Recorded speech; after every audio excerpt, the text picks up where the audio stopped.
दोस्तों, एक बार नारद जी यमराज से मिलने के लिए यमलोक पधारते हैं। नारद जी को देखकर यमराज अत्यंत प्रसन्न हो जाते हैं और उनका बहुत अच्छी तरह से स्वागत सत्कार करते हैं और उन्हें पूछने लगते हैं, हे देवर्षि, आपके यमलोक आने से मैं धन्य हुआ हूं। कृपया आप मुझे बताइए, आज आपका यमलोक आने का क्या प्रयोजन है?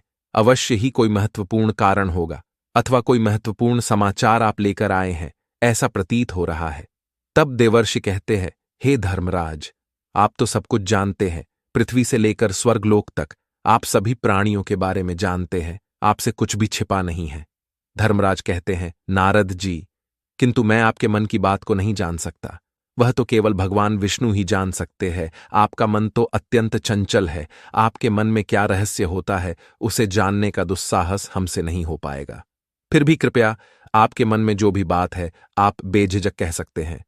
फिर देवर्षि नारद कहते हैं, हे धर्मराज, मैं आपके पास कोई समाचार लेकर तो नहीं आया हूं, किंतु मेरे मन में कुछ प्रश्न है जो मैं आपसे पूछने के लिए ही आया हूं। समस्त मानव जाति के कल्याण के उद्देश्य से ही मैं आपके पास आया हूं। कृपया आप मेरी इस शंका को दूर कीजिए। तब यमराज कहते हैं, हे देवर्षि, आपके मन में जो भी द्विधा हो, जो भी प्रश्न अथवा शंका हो, आप अवश्य पूछिए। मैं अपने सामर्थ्य के अनुसार आपके प्रश्नों का उत्तर देने का प्रयास अवश्य ही करूंगा। तब देवर्षि नारद कहते हैं, हे धर्मराज, मेरा प्रश्न अत्यंत सरल है। आप मृत्यु के देवता हैं, इसीलिए इस प्रश्न का उत्तर आपके अलावा भला दूसरा कौन दे पाएगा।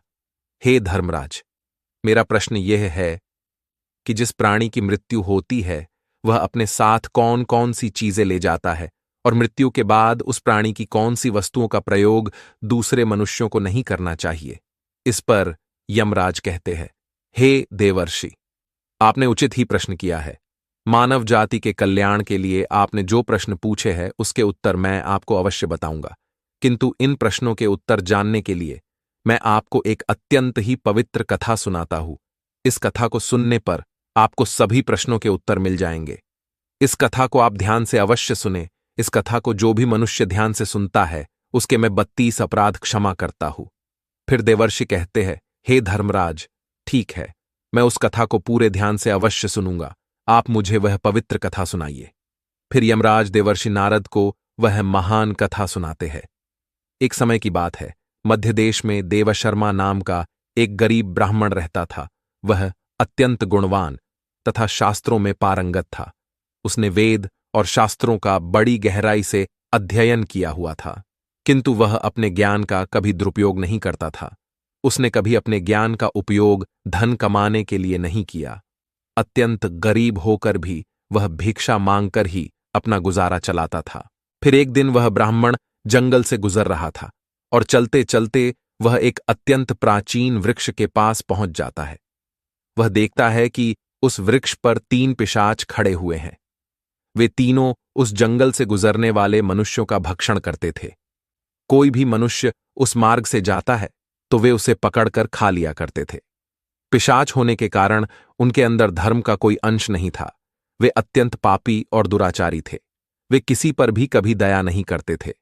जब वह ब्राह्मण उस वृक्ष के पास आता है तो वे पिशाच एक दूसरे से कहने लगते हैं, देखो भाई, हमारे लिए आज ताजा ताजा भोजन आ रहा है। सबसे पहले मैं ही इस ब्राह्मण को खाऊंगा। इसका मांस तो कितना स्वादिष्ट होगा। यह ब्राह्मण केवल सात्विक भोजन ग्रहण करता होगा, इसीलिए इसके शरीर में किसी भी प्रकार के रोग नहीं होंगे, कोई कीड़े और कृमि भी नहीं होंगे। इसका मांस खाने में बड़ा आनंद आएगा। जब वह ब्राह्मण उन पिशाचों को देखता है तो वह बिल्कुल भी भयभीत नहीं होता है।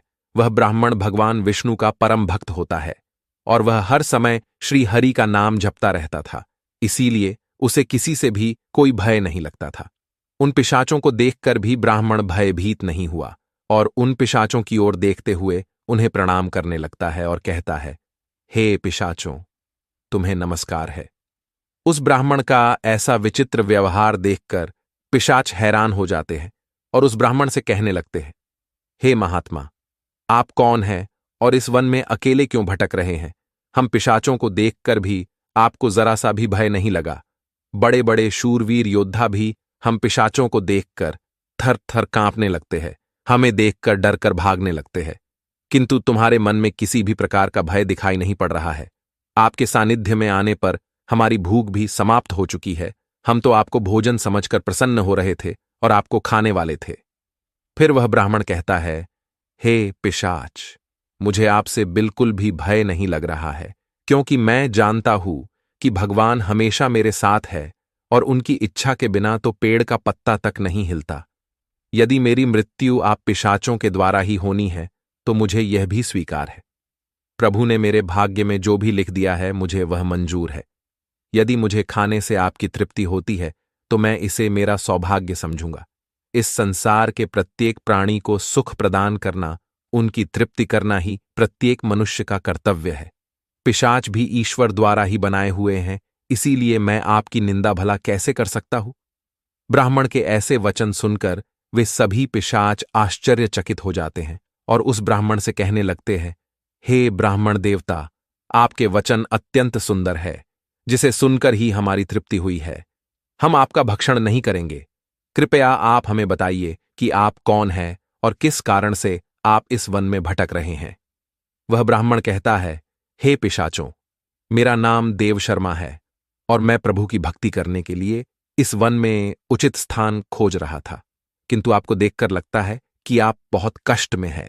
मुझे बताइए कि किस कारण से आपको पिशाच बनना पड़ा। यदि मैं आपकी कोई सहायता कर सकता हूं तो आप अवश्य कहे। मैं अपने सामर्थ्य के अनुसार आपकी जो भी हो सके मदद अवश्य करूंगा। ब्राह्मण की बातें सुनकर सभी पिशाच सुन्न हो जाते हैं और कहने लगते हैं, हे द्विजश्रेष्ठ, आपको बार बार प्रणाम है। हम तीनों पिशाच हमारे पाप कर्मों के कारण ही बने हैं। हमने हमारे पितरों का अपमान किया है, इसी कारण से हमें यह पिशाच योनि प्राप्त हुई है। ना जाने कब हमें इस पिशाच के शरीर से छुटकारा मिलेगा। हमें मनुष्य रहते हुए भी बहुत पाप किए थे और पिशाच बनकर तो हमें अनगिनत पाप किए हैं। कितने ही निर्दोष मनुष्यों को और प्राणियों को हमने मारकर खाया है। इसीलिए हमें ऐसा लगता है कि हमें कभी पिशाच योनि से मुक्ति नहीं मिलेगी। फिर ब्राह्मण कहते हैं, हे पिशाच, मैं आपकी व्यथा को समझता हूं। कृपया आप मुझे बताइए, मैं किस प्रकार से आपको मुक्ति दिला सकता हूं। मैं मध्य देश में रहने वाला देव शर्मा ब्राह्मण हूं। मैंने अनेक तप, व्रत और उपवास किए हैं। इसीलिए आपकी मुक्ति के लिए भी यदि कोई व्रत उपवास हो तो मुझे बताइए, वह मैं अवश्य करने का प्रयास करूंगा। ब्राह्मण की बात सुनकर उन पिशाचों को समझ में आता है कि यह ब्राह्मण तो उनका ही पुत्र है। वे पिशाच उस ब्राह्मण के दादा परदादा है जो पाप करने के कारण पिशाच बने हुए हैं। वे पिशाच कहते हैं, हे वत्स, हम हमेशा ही उच्छिष्ट वस्त्र पहनते थे। गंदे मैले वस्त्र पहनकर ही भोजन, पूजा पाठ आदि कार्य किया करते थे। हमने हमेशा ही उच्छिष्ट भोजन ही ग्रहण किया है। इसी कारण से हमारी यह दुर्गति हुई है। हम निर्वस्त्र होकर स्नान करते थे, जिस कारण से हमारे पितृगण हमसे रुष्ट हो गए। हमने कभी पितरों के लिए भोजन अर्पित नहीं किया। इसी कारण से हमें मृत्यु के पश्चात प्रेत बनना पड़ा। फिर वे पिशाच कहते हैं, हे वत्स, तुम तुम्हारे ही वंश से हो, हम तुम्हारे पूर्वज है। यह ईश्वर की ही कृपा है कि उन्होंने तुम्हें हमारे पास भेजा है। अब हमें यकीन हो गया है कि तुम हमें मुक्ति अवश्य दिलाओगे। हे वत्स, तुम अभी जाओ और हमारी मुक्ति के लिए उपाय करो। अपने पूर्वजों की ऐसी दशा देखकर वह ब्राह्मण अत्यंत दुखी हो जाता है और सोचने लगता है कि प्रत्येक मनुष्य का यह निहित कर्म है कि वह अपने पूर्वजों को मुक्ति दिलाने के लिए कार्य करे। वह ब्राह्मण उन पिशाचों को वचन देता है और कहता है, हे प्रेतों, मैं आपकी मुक्ति के लिए अवश्य उपाय करूंगा। फिर वह ब्राह्मण मुनि अगस्त्य के पास जाता है और उन्हें पितरों की मुक्ति के लिए उपाय पूछता है। मुनि अगस्त्य उस ब्राह्मण को पितरों की मुक्ति के लिए किए जाने वाले तर्पण, श्राद्ध, पिंडदान, दान धर्म आदि क्रियाओं के बारे में बताते हैं और फिर वह ब्राह्मण पवित्र नदी के तट पर जाकर अपने पूर्वजों के लिए वे सभी कार्य करता है जो मुनि अगस्त्य ने बताए हुए होते हैं। वह पहले नदी के पवित्र जल से तर्पण करता है, फिर नदी के तट पर बैठकर पिंड दान करता है और उससे जो कुछ भी हो सके उसी के अनुसार दान धर्म करता है। इस प्रकार से उस ब्राह्मण के द्वारा तर्पण तथा दान धर्म करने से वे सभी पिशाच मुक्त हो जाते हैं और स्वर्ग की ओर जाने लगते हैं। फिर धर्मराज देवर्षि नारद से कहते हैं, हे देवर्षि, इसीलिए मनुष्य को कभी उच्छिष्ट वस्त्र नहीं पहनने चाहिए, अर्थात गंदे और मैले कपड़े नहीं पहनने चाहिए। कभी उच्छिष्ट भोजन ग्रहण नहीं करना चाहिए। दूसरों का झूठा जमीन पर पड़ा हुआ, दूसरों के द्वारा लांघा गया तथा पितरों को अर्पण किए बिना किया गया भोजन उच्छिष्ट भोजन होता है। देवर्षि, अब मैं आपको उन वस्तुओं के बारे में बताता हूं जो किसी भी मनुष्य को मृत व्यक्ति की नहीं पहननी चाहिए। हे देवर्षि, मनुष्य इस संसार में जन्म लेकर कई भौतिक सुखों के मोह में पड़ जाता है। मृत्यु के बाद भी उसका उन वस्तुओं के प्रति मोह नहीं छूटता है।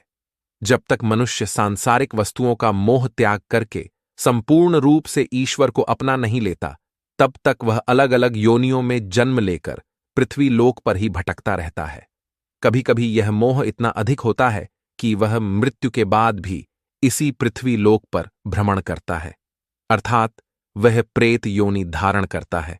यदि किसी मनुष्य की अकाल मृत्यु हो जाती है तो वह भी प्रेत योनि में चला जाता है और प्रेत बनकर वह अपने ही परिवार के लोगों को दुख देने लगता है। कई बार मनुष्य अपने मृत परिजनों की वस्तुओं को उनकी याद में अपने पास रख लेते हैं या उनकी वस्तुओं का उपयोग भी करने लग जाते हैं, लेकिन मनुष्य को मृत व्यक्ति की कुछ वस्तुओं का उपयोग कभी नहीं करना चाहिए, क्योंकि इन वस्तुओं के साथ उस मृत व्यक्ति की ऊर्जा जुड़ी हुई होती है। उस मृत व्यक्ति का उन वस्तुओं के प्रति मोह बहुत अधिक होने के कारण वह मृत्यु के बाद भी उन वस्तुओं से जुड़ा रहता है, और यदि कोई इन वस्तुओं का प्रयोग करता है तो उसे कई परेशानियों का सामना करना पड़ता है। वह मृतात्मा उसे कई प्रकार से कष्ट देने लगती है। इसीलिए किसी भी मनुष्य को मरे हुए व्यक्ति की चीजों का इस्तेमाल कभी नहीं करना चाहिए। मनुष्य चाहे तो उन वस्तुओं को संभाल कर अपने घर में रख सकते हैं अथवा उन चीजों को नदी के जल में प्रवाहित कर सकते हैं, लेकिन भूल से भी उसकी वस्तुओं का इस्तेमाल नहीं करना चाहिए। उस मृत आत्मा की शांति के लिए मनुष्य उस व्यक्ति की प्रिय वस्तुओं का दान करते हैं तो यह बहुत ही शुभ होता है। सबसे पहली वस्तु है मृत व्यक्ति के कपड़े। मृत व्यक्ति के कपड़ों का कभी भी इस्तेमाल नहीं करना चाहिए, उन्हें भूलकर भी पहनना नहीं चाहिए। ऐसा करने से मृत व्यक्ति की आत्मा उस व्यक्ति से जुड़ जाती है जो इनका इस्तेमाल करता है। मृत व्यक्ति की यादें उस व्यक्ति को सताने लग जाती है जो उनके कपड़ों का इस्तेमाल करता है, जिस कारण वो व्यक्ति मानसिक और शारीरिक रूप से कमजोर हो जाता है। उस व्यक्ति को अपने मृत परिजन की ऊर्जा का एहसास भी होने लगता है। इसलिए मृत व्यक्ति के कपड़े कभी भी नहीं पहनने चाहिए। मृत व्यक्ति के कपड़े हमेशा दान कर देने चाहिए, जिससे उसकी आत्मा को शांति प्राप्त हो जाती है। दूसरी चीज है मृत व्यक्ति के गहने। मृत व्यक्ति के गहने भी उसके कपड़ों की तरह ही उसकी ऊर्जा के स्रोत होते हैं। मृत व्यक्ति का अपने गहनों से लगाव कपड़ों से भी कई गुना ज्यादा होता है, क्योंकि प्रत्येक व्यक्ति गहने खुद को सुंदर प्रतीत करने के लिए पहनता है। लेकिन जब व्यक्ति की मृत्यु हो जाती है और उसके गहने कोई दूसरा व्यक्ति पहन लेता है, तब मृत व्यक्ति की आत्मा असहज महसूस करने लगती है। वो आत्मा उस व्यक्ति को परेशान करने लग जाती है। आत्मा मोक्ष की राह पर न जाकर इसी मृत्यु लोक में अपने ही परिजनों को ही परेशान करने लग जाती है। इसलिए मृत व्यक्ति के गहनों का कभी भी इस्तेमाल नहीं करना चाहिए। व्यक्ति की मृत्यु के बाद उसके गहनों को गलाकर अन्य आभूषण करवा लेने चाहिए, अन्यथा उन्हें मंदिर में दान कर देना चाहिए। तीसरी वस्तु है मृत व्यक्ति की माला। जीवित रहते हुए इंसान अपनी माला से मंत्रों का जाप करता है। उसके गले की माला ही उसके जीवन भर के पुण्यों की कुंजी होती है। मृत्यु के बाद व्यक्ति की माला को कभी जीवित मनुष्य को धारण नहीं करना चाहिए। उसकी माला को पवित्र नदी के जल में प्रवाहित कर देना चाहिए। पवित्र नदी उस मृत मनुष्य को सभी पुण्यों को बहाकर स्वर्ग में ले जाती है। यमराज कहते हैं, हे देवर्षि, मृत्यु के बाद मनुष्य अपने साथ केवल अपने पाप और पुण्य लेकर जाता है। सभी भौतिक वस्तुओं को यहीं पर छोड़ देता है। इसीलिए उसे कभी उन वस्तुओं के प्रति अत्यधिक एक बार नारद जी यमराज से मिलने के लिए इस प्रकार से यमराज ने नारद जी को देखकर यमराज अत्यंत प्रसन्न हो जाते हैं। यह अत्यंत और उनका बहुत अच्छी तरह से स्वागत सत्कार करते हैं। आपको यह कथा कैसी लगी पूछने लगे कमेंट करके जरूर बताएं। आप जानकारी अच्छी आने से मैं तो वीडियो को लाइक जरूर कृपया आप और कमेंट में जय आज आपका यमलोक आने का क्या प्रयोजन है। अवश्य ही कोई महत्वपूर्ण कारण होगा आप सभी का, अथवा कोई महत्वपूर्ण समाचार आप लेकर आए हैं, ऐसा प्रतीत हो रहा है।